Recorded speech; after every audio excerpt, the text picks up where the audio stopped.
Continuação da leitura do livro Humanidade, uma história otimista do homem, de Rutger Bregman, página 157. Se você acha as manipulações do Dr. Sheriff revoltantes, elas não são nada em comparação ao cenário fermentado 17 anos depois. Sobre diversos aspectos, o experimento de Stanford e o de Roberts Camp tinham muito em comum. Ambos contaram com 24 participantes brancos do sexo masculino. Em ambos foram projetados para provar que pessoas simpáticas podem espontaneamente se tornar mais. No entanto, o que houve em Stanford foi além. O estudo de Philip Zimbardo não se mostrou apenas duvidoso, mas foi um embuste. Minhas próprias dúvidas afloraram ao ler o livro de Zimbardo, O Efeito Lúcifer, publicado em 2007. Sempre achei que seus guardas prisionais tinham se portado de modo sádico, por vontade própria. Zimbardo mesmo afirmou isso em incontestáveis entrevistas. Em uma audiência do Congresso dos Estados Unidos, ele chegou a declarar que os guardas faziam as próprias regras para manter a lei, a ordem e o respeito. Depois, porém, em livro, Zimbardo de repente menciona uma reunião ocorrida no sábado anterior ao experimento. Naquela tarde, ele orientou os guardas a respeito das regras, e em suas instruções foram específicas. Nós podemos criar um sentimento de frustração, podemos provocar medo neles. Vamos tirar a identidade deles de várias maneiras. Eles vão estar de uniforme e em nenhum momento ninguém vai chamar ninguém pelo nome. Eles serão números e só serão chamados pelos números. Em geral, isso vai criar neles uma sensação de impotência. Quando cheguei a esse trecho, fiquei perplexo. Lá estava o cientista supostamente imparcial, confirmando que tinha treinado os guardas. Não foram deles as ideias de chamarem os prisioneiros por números, nem de usar óculos escuros ou impor jogos sádicos. Eles foram instruídos a isso. Além disso, no sábado anterior ao início do experimento, Zimbardo já estava falando em nós e eles, como se eles e os guardas estivessem no mesmo time, o que significa que a história que contou depois sobre ter se perdido no papel de superintendente na prisão no decorrer do experimento não era verdade. Zimbardo estava no comando desde o primeiro dia. Para entender como isso compromete uma pesquisa objetiva, é importante conhecer o que os cientistas sociais chamam de características de demanda, que são comportamentos que os participantes exibem quando conseguem prever o objetivo do estudo, transformando assim um experimento científico numa produção encenada. E naquela ocasião em Stanford, como explicou um psicólogo pesquisador, as demandas estavam por toda parte. Nesse caso, o que os guardas acreditavam que se esperava deles? Que ficassem zanzando, jogando baralho, fofocando? Em sua entrevista posterior, um estudante disse que já tinha planejado o que fazer. Entrei com um plano definido, tentar forçar a ação, fazer alguma coisa acontecer para que os pesquisadores terem algo como trabalhar. Afinal de contas, o que eles concluiriam de sujeitos que se comportassem como se estivessem em um clube de campo? Já seria suficientemente ruim o experimento da prisão de Stanford não ter sido banido dos livros didáticos, depois de confissões como essas. Mas fica pior, em junho de 2013, o sociólogo francês Thibault Letexier topou com uma TED Talk protagonizada por Zimbardo, datada de 2009. Como cineasta de meio período, as imagens apresentadas por Zimbardo logo chamaram sua atenção. Aos olhos de Texier, as imagens sem cortes de estudantes gritando pareciam um material perfeito para um emocionante documentário. E foi então que ele resolveu ir atrás da história. Letexier conseguiu financiamento e reservou uma passagem de avião para a Califórnia. Em Stanford, fez 2 descobertas chocantes. Uma foi o fato de ser o primeiro a consultar os arquivos de Zimbardo. A outra foi o que havia naqueles arquivos. O entusiasmo de Letexier logo se transformou em perplexidade e depois em consternação. Assim como Gina Perry, ele se viu rodeado por pilhas de documentos e gravações que mostravam um experimento totalmente diferente. Demorou para eu aceitar a ideia de que tudo poderia ser falso, disse-me Texier no outono de 2018. Um ano antes de uma primeira versão de sua análise ser publicada no principal periódico acadêmico sobre psicologia, o American Psychologist, de início eu não quis acreditar. Pensei que que se tratava de um renomado professor da Universidade de Stanford, que eu deveria estar enganado.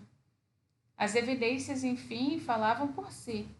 Para começar, não foi Zimbardo quem elaborou o experimento, foi um de seus alunos de graduação, David Jaffe. Em um dos trabalhos de curso, ele e 4 colegas de classe acharam que seria uma boa ideia transformar em cadeia o subsolo do alojamento onde moravam. Convocaram amigos e, em maio de 71, fizeram uma experiência com 6 guardas, 6 detentos e o próprio Jaffe como diretor.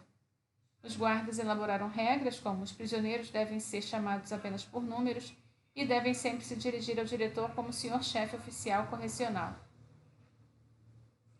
Na aula de segunda-feira seguinte, Jaffe contou a todos sobre o seu interessante experimento e as intensas emoções provocadas nos participantes.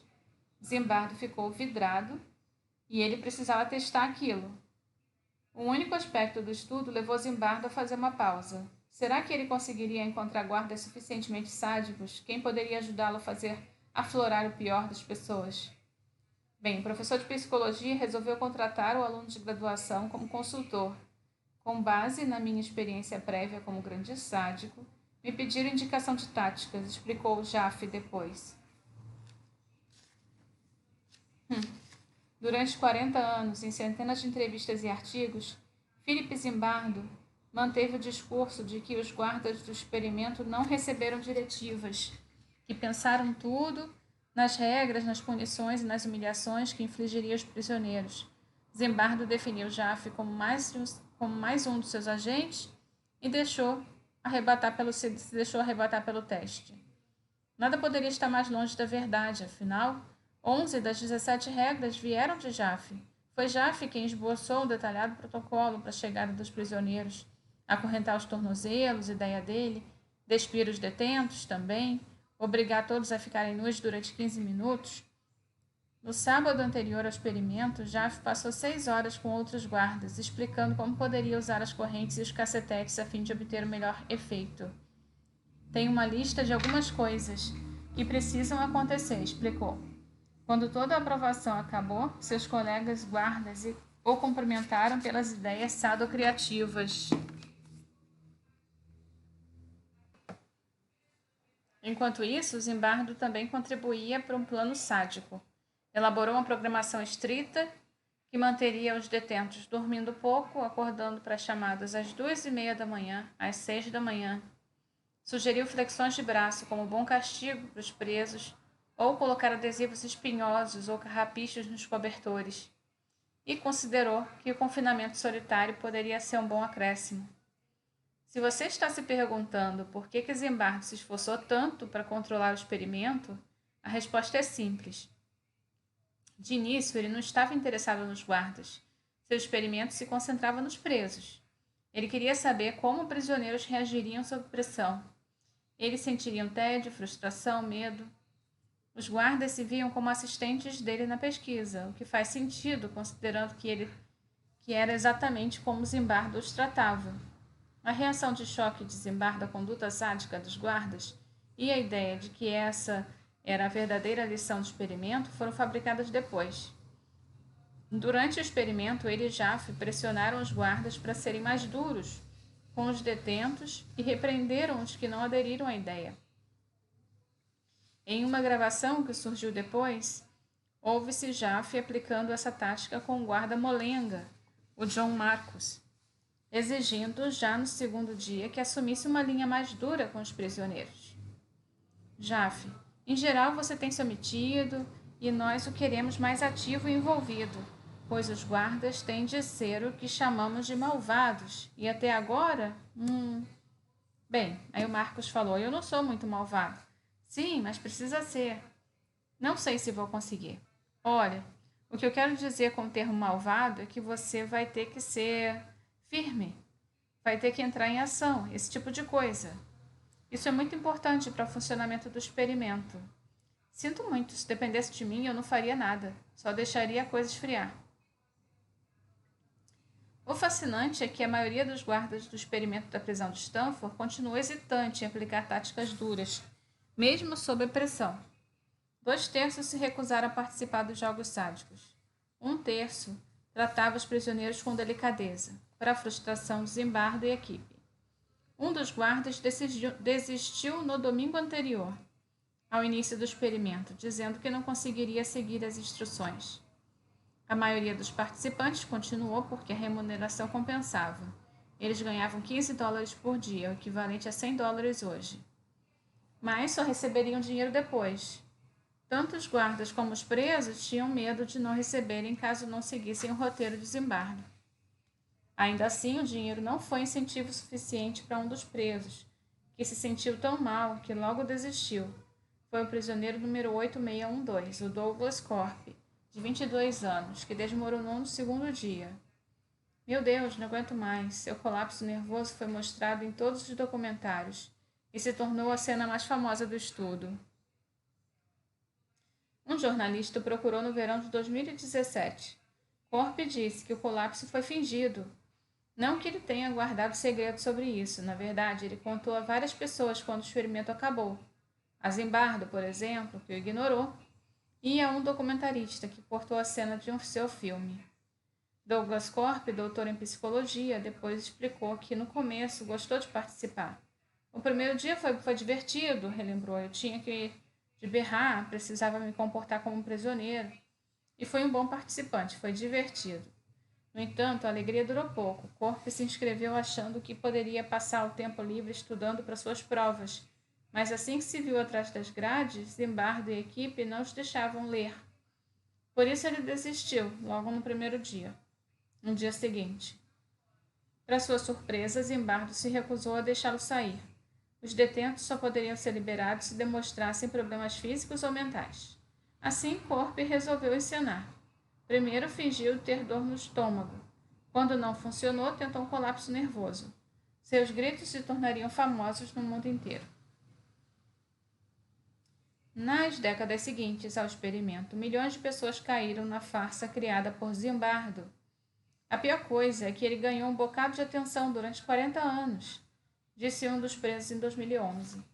Zimbardo mandou trechos das filmagens do experimento para emissoras de TV, antes de ter analisado os dados. Nos anos seguintes, ele se tornaria o psicólogo mais notório de uma época, chegando a ser presidente da Associação Americana de Psicologia.